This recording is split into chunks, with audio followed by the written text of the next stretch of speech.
Previamente habíamos liquidado la parte correspondiente al trabajador, tanto como devengos así como deducciones, y ahora vamos a liquidar lo correspondiente a la parte del empleador. Esta parte básicamente se maneja de forma interna y por lo general los empleados no se enteran de este tipo de cálculos. Cálculos que tiene que hacer, como dije, internamente el empleador y registrarlo en su contabilidad. Habíamos dicho entonces que respecto al cálculo, por ejemplo, de pensión, equivalía en una parte al 12% por parte del empleador y el 4% el empleado. Para salud, el 8.5 correspondía al empleador, es decir, el empleador es quien debe pagar esa parte, y el 4% al empleado. La parte correspondiente al empleado referente a salud y pensión ya la hemos liquidado y ahora vamos a proceder a liquidar la parte del empleador, por lo que para hacerlo debemos establecer la base correspondiente que nos permitirá aplicar esos porcentajes. Y es que la base correspondiente a seguridad social hace referencia a todos los devengos que se consideren salario dentro de la nómina. Por tanto, habrá que tener en cuenta tanto comisiones como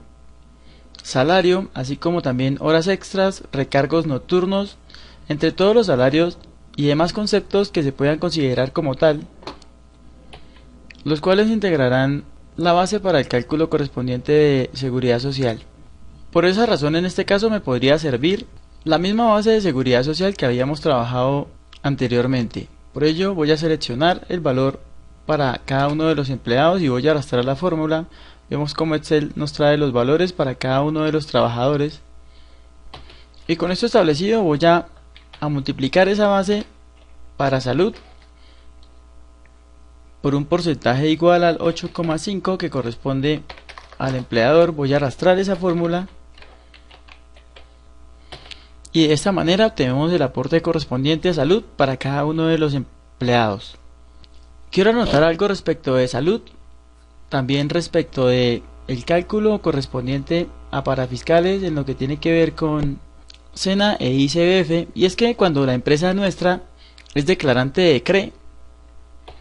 podríamos dejar de pagar los aportes a salud para los empleados que no devenguen más de 10 salarios mínimos legales mensuales vigentes. Es decir que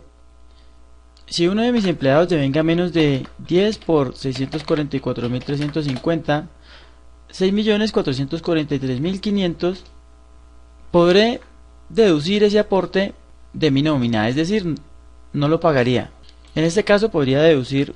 el aporte de este empleado que no supera los 10 salarios mínimos legales mensuales vigentes y también el aporte de este empleado de aquí. Y el mismo tratamiento se lo podría dar tanto para SENA como para ICBF, es decir que no pagaría ni salud, ni SENA, ni ICBF, siempre y cuando sea una persona natural que cumpla con los requisitos establecidos en lo que mencionamos referente al CRE, y para las personas jurídicas que sean declarantes de ese impuesto podrán hacer los descuentos que acabo de mencionar. Para este ejercicio voy a optar por calcular los aportes correspondientes de la manera tradicional, sin hacer ningún tipo de descuento,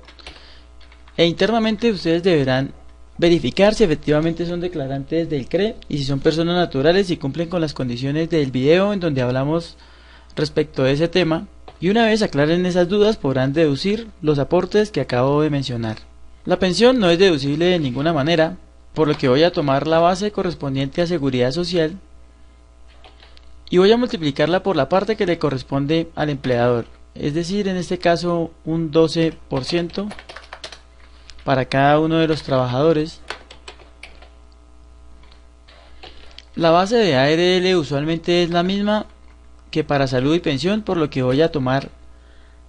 la base para seguridad social y la voy a multiplicar por el riesgo que cada uno de los empleados tiene, y para ello voy a echar mano de las tarifas que previamente se establecieron para cada uno de los empleados. 5,22, 3,48 y así sucesivamente. Voy a dar enter y con esto voy a arrastrar hasta el tercer empleado. Y en este punto quiero hacer una anotación, y es que para este empleado no voy a calcular el aporte correspondiente a ARL debido a que como él ganó por incapacidad y no por salario como tal, no podré calcular el aporte correspondiente. Como vemos, ese empleado no tuvo ningún ingreso, sino que lo único que obtuvo fue el valor que le reintegraron por concepto de incapacidad. Y de acuerdo a la ley, cuando un empleado se encuentra incapacitado o de permiso remunerado, por ejemplo, o por cualquier otra índole que no tenga que asistir al trabajo,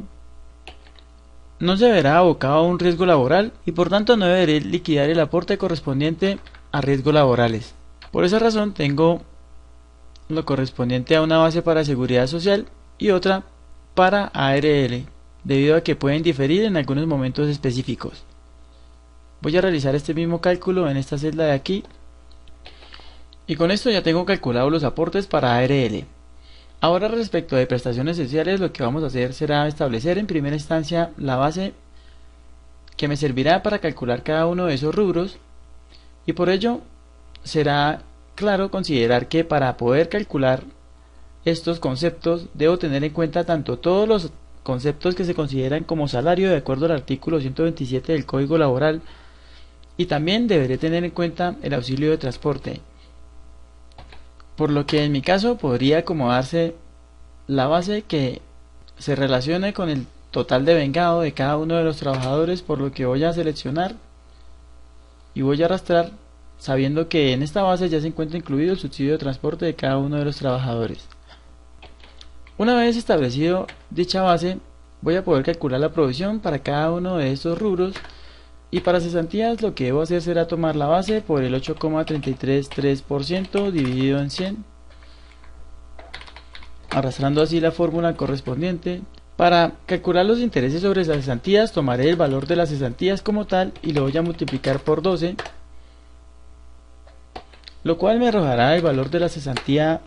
mensual o para el periodo que aplique para cada uno de los trabajadores.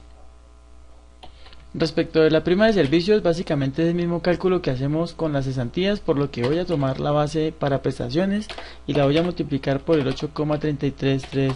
dividido 100. Arrastro la fórmula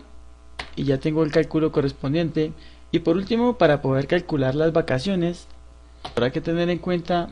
dos aspectos, y es que uno, no se deben incluir los valores correspondientes al subsidio de transporte, y por otra parte no se deberán incluir tampoco las horas extras ni el valor del trabajo en días de descanso obligatorio. Con esto dicho, entonces la base para poder calcular dichas vacaciones será lo que comprenda de la sumatoria de mi salario, de las comisiones, la incapacidad y ningún otro concepto, por lo que me podrá servir por ejemplo esta base que comprende esos factores salariales y excluye en todo caso las horas extras y los trabajos suplementarios, y también excluye el subsidio de transporte. Voy a dar enter y voy a arrastrar la fórmula para cada uno de los trabajadores, y con esto hecho lo que voy a optar por hacer será multiplicar la base por el 4,17 dividido 100. Voy a arrastrar y voy a guardar. Voy a anotar algo respecto a estos rubros, y es que a pesar de que le estamos haciendo un cálculo directo en la nómina, al momento de que se vayan a liquidar de manera definitiva pueden diferir del valor que realmente resulte. Es decir, que yo pude haber calculado en cesantías en este mes respecto de mi nómina 742.368, pero en la liquidación definitiva puede que me dé por ejemplo 800.000. Y no querrá decir que el cálculo que acabo de hacer esté mal, sino que, por lo menos desde el punto de vista contable, el cálculo de este tipo de prestaciones se considera una especie de provisión y por tanto se maneja un grado de incertidumbre al momento de la liquidación final. Por último, quiero mencionar que la base para parafiscales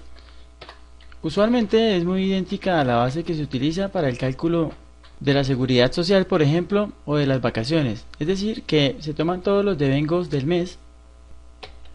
incluyendo horas extras, comisiones y demás, y además excluyendo la parte que corresponde al subsidio de transporte. Es decir, que el subsidio de transporte no se tiene en cuenta para el cálculo de parafiscales. Una vez establecido eso, podremos establecer entonces fácilmente nuestra base correspondiente a parafiscales, y en el caso de caja lo que deberemos hacer será tomar dicha base y multiplicarla por el 4%, para ICBF tomarla y multiplicarla por el 3%, y para cena la misma base por el 2%. Para cada uno de los empleados voy a seleccionar y voy a arrastrar la fórmula, anotando en este sentido que, como habíamos hablado respecto del CRE, si la persona jurídica es contribuyente del CRE o es una persona natural que tiene 2 o más empleados, podrá dejar de pagar los aportes correspondientes al SENA e ICBF, como también los aportes correspondientes a salud. Con esto terminaríamos prácticamente de liquidar nuestra nómina, haciendo las siguientes anotaciones. En primer lugar, lo que corresponde a caja, ICBF, SENA, además salud, pensión y ARL, tanto en la parte que corresponde al trabajador como al empleador, deberán pagarse dentro de unas fechas específicas a cada una de las entidades a través de la planilla asistida. Es decir, que para poder efectuar el pago a salud, pensión, ARL y demás pagos para fiscales, no tengo que ir personalmente a pagar o consignar a cada una de esas entidades, sino que a través de alguna de las planillas asistidas de las cajas de compensación voy a poder hacer el pago correspondiente y ellos se encargan de hacer la distribución respectiva. También recuerdo lo que habíamos visto en los videos anteriores referentes a que las cesantías se pagan a un fondo de cesantías, los intereses de cesantías directamente al empleado, así como la prima y además las vacaciones, así como los demás pagos por concepto de devengos, por lo que quiero aprovechar para hacer una pequeña anotación, y es que habíamos liquidado subsidio de transporte para un empleado que había devengado por concepto de incapacidad, teniendo claro que para estos periodos no debe liquidarse el subsidio de transporte, puesto que la persona no debe trasladarse al lugar de trabajo o de facción, por lo que voy a proceder a eliminar dicho valor, lo cual automáticamente me recalculará todas las bases correspondientes, afectándome de manera directa lo que tiene que ver con cesantías, intereses sobre cesantías y prima de servicios, porque como sabemos, en este tipo de prestaciones efectivamente se incluye el valor del subsidio de transporte.